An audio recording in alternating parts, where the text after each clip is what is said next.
मध्य प्रदेश संस्कृति विभाग द्वारा संचालित साहित्य अकादमी मध्य प्रदेश संस्कृति परिषद की निदेशक डॉक्टर विकास दवे के मार्गदर्शन में 13 फरवरी 24 को पन्ना में श्री चित्रगुप्त मंदिर के सभागार में कार्यक्रम परंपरा के अंतर्गत डॉक्टर नर्मदा प्रसाद गुप्त की स्मृति में व्याख्यान एवं रचना पाठ का आयोजन किया गया।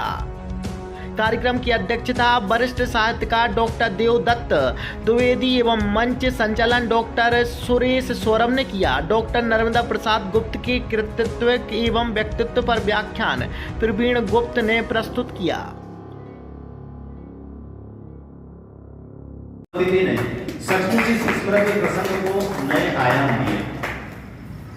वास्तव में महोबा की माटी पर जन्मा यह बुंदेली पूत नर्मदा प्रसाद गुप्त, जिनको हम कहते हैं, जीवन भर अपनी इस मिट्टी के ऋण को अदा करते रहे। उन्होंने कभी भी, सामान्यतः शास्त्रीय लेखन के क्षेत्र में अगर कोई जाना चाहता है तो रास्ते बड़े आसान होते हैं।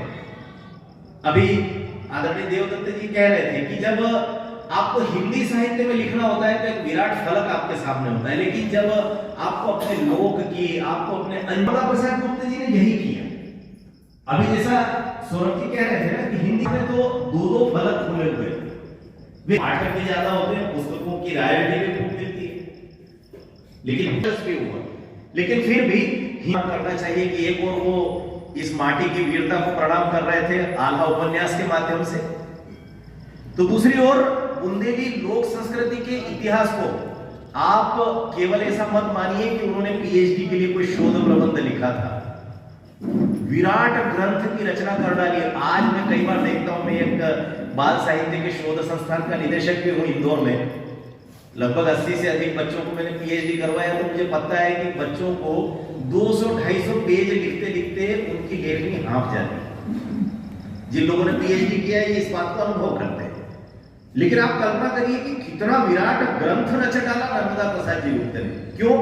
क्योंकि आल्हा लिखना था, क्योंकि बुंदेली संस्कृति लिखना थी, और बुंदेली संस्कृति भी छोटी बड़ी नहीं। आपका क्या कार्यक्रम हुआ है यहाँ? आज वास्तव में मन बहुत प्रसन्न है। यूं तो हीरों की धरती, वीरों की धरती पन्ना सामान्यतया अनेक क्षेत्रों के लिए जानी जाती है, लेकिन विशेष करके पन्ना जिला और पन्ना के आसपास का यह जो क्षेत्र है, यह लगातार साहित्य के हीरे भी लगातार उगलता रहा है। इसी धरती से अनेक वरेण्य रचनाकार हुए हैं, और दुर्भाग्य ये रहा कि मध्य प्रदेश शासन और साहित्य अकादमी मध्य प्रदेश के द्वारा इससे पहले कुछ बड़े रचनाकारों को स्मरण करना यह थोड़ा सा छूट रहा था। मैं अगर यह वाक्य कहूँ कि हमने अपने पिछले पापों का प्रायश्चित करते हुए पहली बार परम श्रद्धेय नर्मदा प्रसाद गुप्त जी की स्मृति में एक स्मृति प्रसंग का आयोजन किया है तो कोई अतिशयोक्ति नहीं होगी। नर्मदा प्रसाद जी गुप्त का नाम बहुत बड़ा इसलिए भी मैं मानता हूं क्योंकि उन्होंने इस अंचल के लिए बड़ा काम किया। महोबा में उनका जन्म हुआ और उन्होंने जीवन में तपस्या की तरह यह तय किया कि इस क्षेत्र की, इस लोकांचल की बोली के लिए वे अपना संपूर्ण साहित्य जीवन समर्पित करेंगे, और इसी आधार पर उन्होंने काम प्रारंभ किया। और मुझे लगता है कि मध्य प्रदेश में ऐसे गिने चुने रचनाकार हैं जिन्होंने अपने अपने अंचल की बोलियों के लिए पूरा जीवन समर्पित किया हो।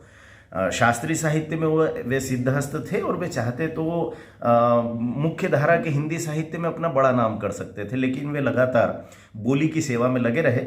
और यही कारण है कि यहाँ की वीर गाथाएँ, यहाँ की लोकांचल की परंपराएं, इन सब को लेकर के उन्होंने बहुत काम किया, और उन्हें स्मरण करने के लिए यह कार्यक्रम था। 2 भागों में संपन्न हुआ था।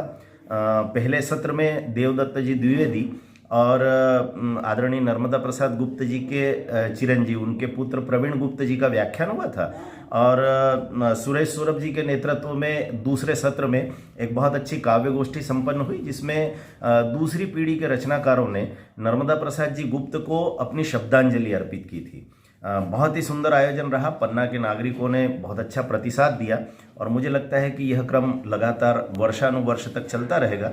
मैं बहुत सारी बधाइयाँ देता हूँ पन्ना की धरती के सभी साहित्यकारों को कि उन्होंने बढ़ चढ़ कर के इस कार्यक्रम में भागीदारी की, और सुरेश सौरभ जी के नेतृत्व में बहुत अच्छी व्यवस्थाएं जो देखने को मिली, उससे भी साहित्यकारों को बड़ा अच्छा लगा कि साहित्य अकादमी के इस तरह के गरिमामय आयोजन लगातार होते रहना चाहिए। बहुत बहुत धन्यवाद। मैं डॉक्टर विकास दवे, निदेशक साहित्य अकादमी मध्य प्रदेश शासन भोपाल।